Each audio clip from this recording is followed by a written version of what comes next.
Okay, so just a quick run through of kind of the idea I wanted for the combat system. So I'll just turn that down a second. Don't really need to know the background music. So yeah, so the first thing I wanted kind of just get into a bit more detail about how I was going about designing the combat system of our game. It's going to be quite a big mix between quite a few type of games I've been playing over the last couple of months. So the main comparison I can give is Skyrim Online, Elder Scrolls Online. So with this, obviously you have your movement, you have your jump on your space bar, you have your sprint on your shift and directional, and you have your crouch on your control. You also have your rolls, which for this one is really horrible because you have to double tap the direction key. As you can see, it doesn't seem to like A for whatever reason. Anyway, so in our rolling, it'll be a bit different. We press the directional button, and then if you've got the ability activated, you'll press Q, and that will shift roll you into the area that you're pressing. Really, yeah, I'll take all that. Right. So the actual combat. So in this game, you have your left mouse button for your standard attack, your right mouse button for your shield. You can also shield bash as well, which kind of stuns the enemy. And if you hold down the left mouse button, you can do a charged attack. And so that's kind of the basics of what I wanted in our um, in our game, really. So the player would always have these basic attacks, basic blocking. And we'll expand. I'll expand on that in a bit now. So the one thing you can't do in this game is actually you can block, but you can't actually parry, which is something playing play with a couple of months playing Elden Ring. It's a really cool system. You can do some really cool, interesting things with it. So I very much like to incorporate that parry and that parrying mechanic. And the other thing is you go into combat, you also have your ability bar, which would be the same, similar to ours, and you can select your abilities. So I'm going to go into this combat with this vampire bear. Fair enough. And kind of just go into how the differences and similarities. So the similarities would be that you can attack, you can block, but the main difference is on that where you need that preparation or setup.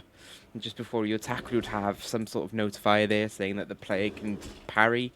Um, so you could potentially parry that attack, and obviously the player would be able to use their own um, abilities as well.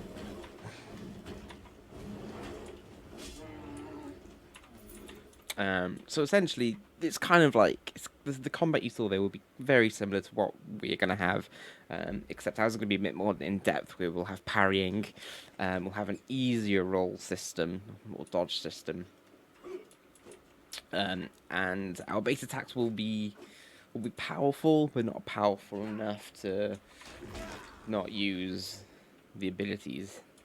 Um, so yeah, so obviously this is the UI is disgusting. I'm not gonna lie, it's horrible. Oh, see if I got a yeah.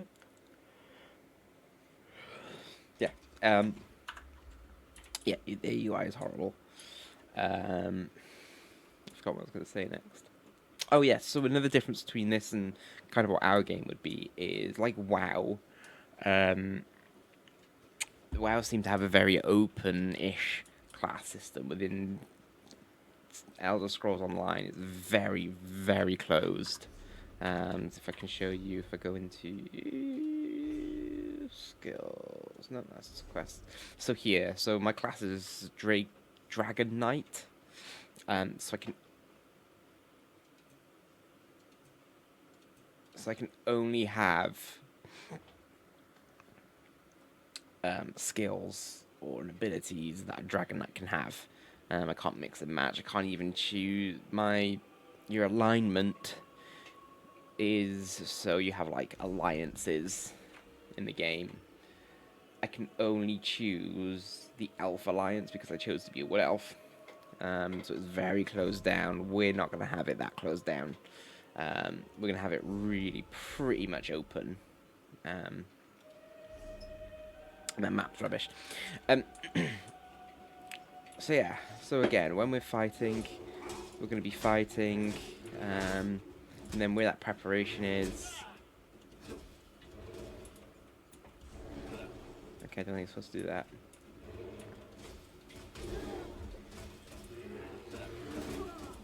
So yeah, so when he's attacking, we'll have kind of like a time, or kind of like something to notify the player that, okay, now you can parry, or this is the parry time.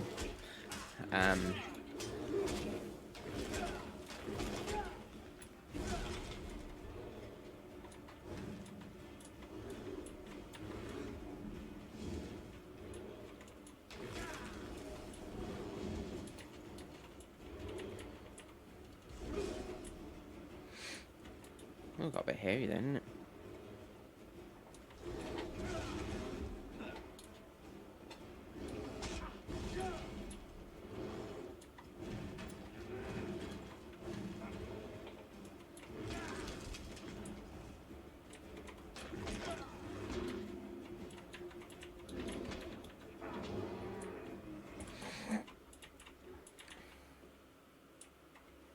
Yeah. Okay. So yeah.